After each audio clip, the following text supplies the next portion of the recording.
Hi, my name is Becca Stanley, and here's my math autobiography.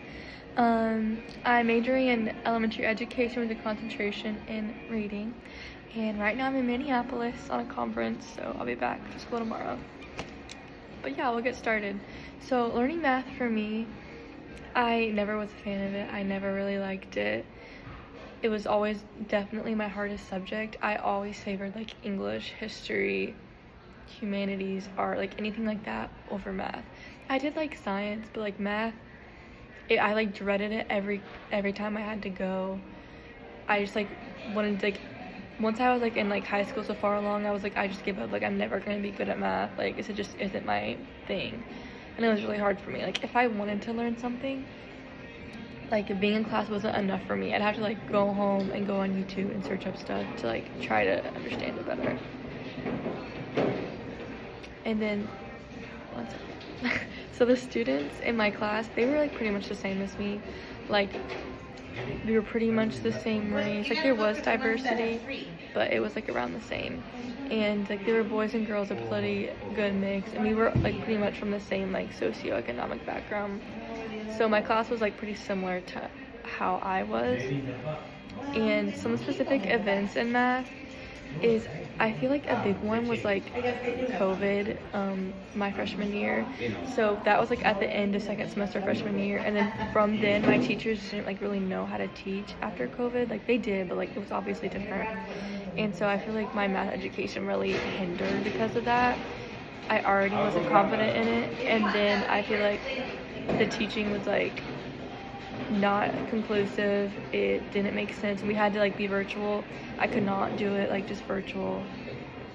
So that really was, I don't think, a good thing for me. By the time I was in my senior year, I pretty much like completely gave up on math. I was like, I'm never gonna be good.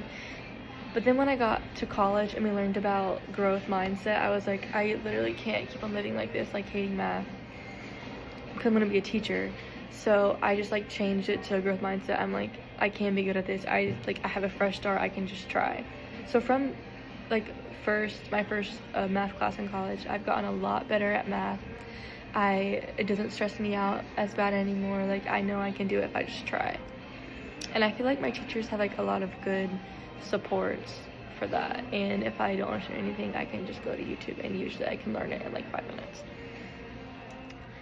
And my math like supports, I didn't like math, so I didn't really ever want to be a part of it. I just like avoided it at all costs. But in 4th grade, I did join like a math bowl thing, and that was actually fun. We learned how to use a calculator in that class, or that club, because up until then we didn't like really use calculators, so that was cool. And we actually did pretty well in the math bowl. That kind of gave me some confidence. I was like, oh, like I was a part of this good team. And math impacting my career path, because of my disdain for math, I knew I'm not gonna like a job where I have to do math every day. Like, in high school, I thought I was like, I'm gonna be a nurse, and I was like, oh wait, that's like really hard math, and I'm not gonna enjoy doing that.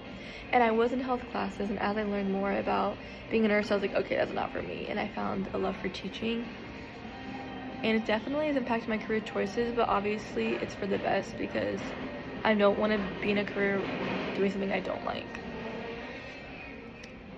And my experiences shaping my view about teaching math, I know that like I'm not gonna want to like put some kids above others, because in elementary, like, there'd be kids in like the accelerated math group and then just like the regular math group, and I was always in like the default math group, and that like made me feel like my expectations were set low, so I don't have to try harder.